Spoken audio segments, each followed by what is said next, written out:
La Ouija es un tablero de madera que tiene un alfabeto y números con el que supuestamente se establece contacto con espíritus.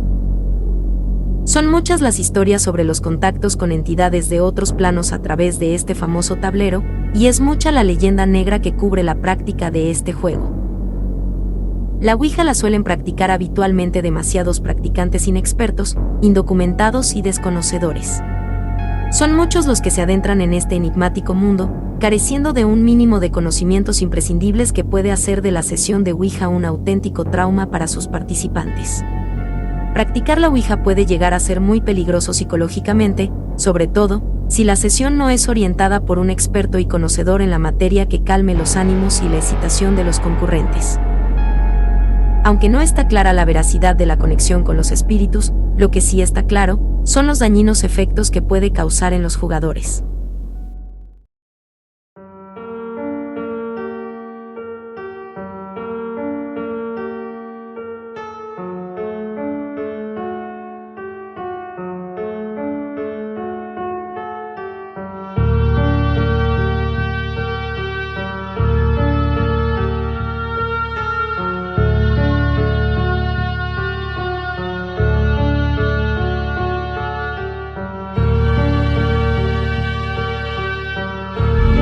Bienvenido al Archivo Ignoto. Archivos clasificados. Estas son 3 espeluznantes historias del juego de la Ouija. Archivo 8132-90. Caso Vallecas. El llamado Caso Vallecas ocurrió a principios de los 90.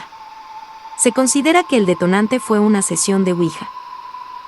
La protagonista fue una joven llamada Estefanía Gutiérrez Lázaro.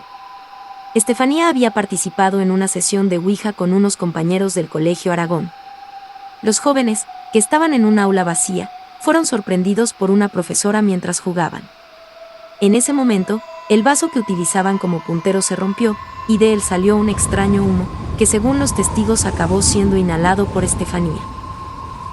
A partir de ese momento, Estefanía empezó a sufrir convulsiones y visiones. Por las noches, en su cama, decía recibir la visita de personas fallecidas que la aterraban. La madre de la chica la llevó a médicos y psiquiatras, pero ninguno pudo encontrar signos de enfermedad física ni mental. Sin embargo, el 14 de julio de 1991, Estefanía murió en el Hospital Gregorio Marañón. Los médicos que certificaron la muerte admitieron no conocer la causa exacta. Un tiempo después de la muerte de Estefanía, en el hogar familiar, empezaron a producirse sucesos anómalos. Se abrían y cerraban puertas y cajones, se rompían piezas de vajilla, y sobre todo, surgían presencias y sombras que atemorizan al resto de la familia. Se cuenta, incluso, que se produjo la combustión espontánea de una fotografía de Estefanía. Empezó a surgir la historia de que era el fallecido abuelo de Estefanía quien provocaba todos los sucesos desde el más allá. Sea como fuere, al final intervino la policía. 4 agentes de policía se apersonaron en el piso. Según su informe oficial, oyeron diversos ruidos extraños y vieron cómo se abría de pronto la puerta de un armario. También fueron testigos de cómo se formaba una mancha marrón en el paño que cubría la mesilla del teléfono. Y en un póster había marcas de arañazos. No hubo conclusiones policiales, solo las sospechas de que allí ocurría algo que podríamos calificar de paranormal. Archivo 8112-01. Caso Benedictín. La Universidad Benedictín, en Chicago, es un centro de estudios mundialmente conocido por diversas apariciones y acontecimientos perversos. Uno de los más conocidos es el de un grupo de estudiantes que se reunieron a jugar la Ouija en el cementerio del campus universitario. Según detalla la historia, uno de los participantes en el juego comenzó con un extraño comportamiento que lo hacía parecer estar poseído por un violento demonio. Sus amigos intentaron controlarlo, pero sin éxito, por lo que tuvieron que llamar a los guardias del campus. Los guardias lograron sedarlo y llevarlo a su habitación. Sin embargo, a la mañana siguiente, encontraron al joven sentado frente a la ventana, con una cantidad impresionante de moscas pegadas al vidrio queriendo entrar a la habitación. Aunque se desconoce los nombres de los jóvenes involucrados en el caso, existen rumores de que después de ese día, El joven que parecía estar poseído no volvió a pronunciar ninguna palabra. Archivo 8134 a 95. Caso McCollum.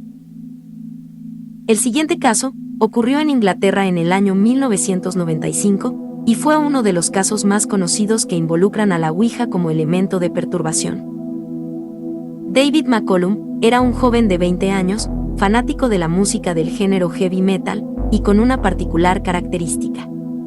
Tenía una atracción por lo oculto y el juego de la Ouija. Unos días antes de la Navidad de 1995, David y un amigo invitaron a 2 de sus vecinos a su casa.